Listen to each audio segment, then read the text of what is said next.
14তম প্রধানমন্ত্রী 1950 সালে গুজরাটের একটি ছোট শহরে জন্মগ্রহণ করেন। তিনি বিজেপির নেতা হিসেবে রাজনীতিতে প্রবেশ করেন এবং 2001 সালে গুজরাটের মুখ্যমন্ত্রী হন। মোদির নেতৃত্বে ভারত অর্থনৈতিক উন্নয়ন ও প্রযুক্তিতে অগ্রসর হয়েছে। তার নীতি ও কার্যক্রম বিশ্বজুড়ে আলোচিত। তিনি ভারতকে নতুন উচ্চতায় নিয়ে যাওয়ার প্রতিশ্রুতি দিয়েছেন। বিয়ে সামাজিক বন্ধন, কিন্তু মোদির ক্ষেত্রে তা ভিন্ন। তিনি রাজনৈতিক জীবনকে প্রাধান্য দিয়েছেন, দেশের উন্নয়নে মনোনিবেশ করেছেন। ব্যক্তিগত জীবনকে গোপন রাখার সিদ্ধান্ত নিয়েছেন, কারণ তার কাজের প্রতি দায়িত্ববোধ।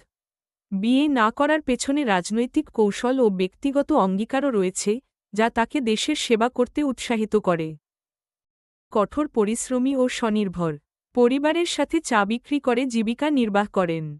স্কুলে পড়াশোনার পাশাপাশি তিনি দেশপ্রেমের অনুভূতি গড়ে তোলেন,